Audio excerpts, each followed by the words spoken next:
Hi everyone, Merry Christmas. It's Brandon from Arabian Armory. Today, we're going to be talking about the Xiphos.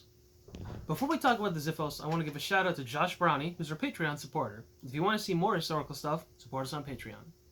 So what is the Xiphos? This in particular is a Greek weapon, although similar weapons have been found throughout continental Europe. And it existed in this transition between the Bronze Age and the Iron Age. This one in particular is a steel reproduction, although because of that, it is missing a key feature. What you see in many iron, and especially bronze Xiphoi, really weird plural, is that there's a central ridge, or spine, in the middle.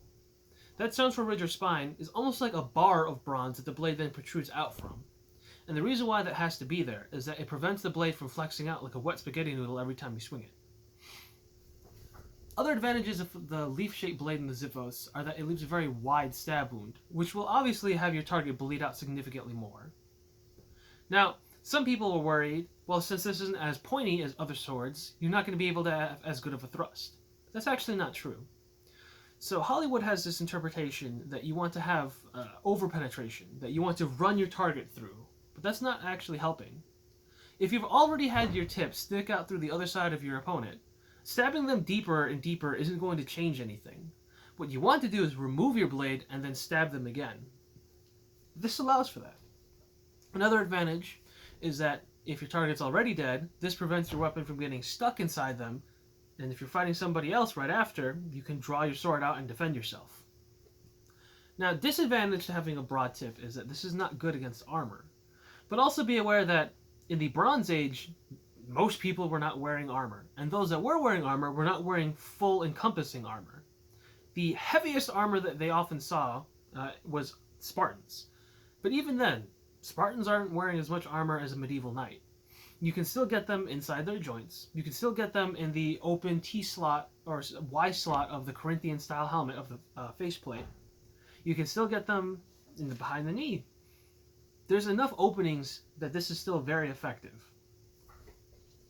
Now, what are some other advantages about the Xiphos? Well, I'd say that this is probably a go-to weapon for any indoor fight. What you'll notice is that this is 26 inches long. Many Xiphoi, 20 to 24 inches. This is going to be a lot easier to swing indoors without hitting the wall or a pillar or anything else that might be in the way. You're going to hit your target and nothing else. This will also have a faster swing, not just because it's a smaller arc that the blade is traveling because of its length, but also because it's just lighter than an arming sword. So I would say that it still has quite a bit to offer if somebody wanted to make one in a medieval period, which is also why I would say any kind of medieval style fantasy series, be it a game or a show, look into getting a Xiphos. This is honestly better than a Gladius in my opinion, like a lot better, especially because this has a guard.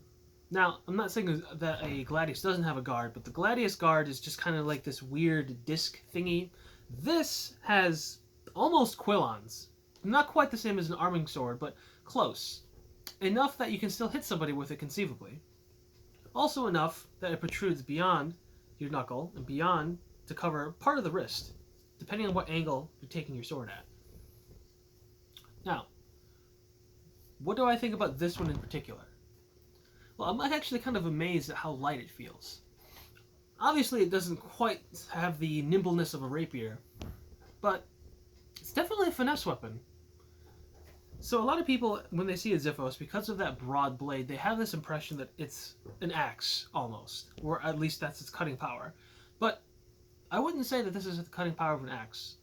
Part of that is, again, because it's still very nimble and very light. It's not quite as tip-heavy as an axe would be. But yeah, it's devastating at chopping. I'll definitely get some cutting targets and start cutting them up, see how many I can go through.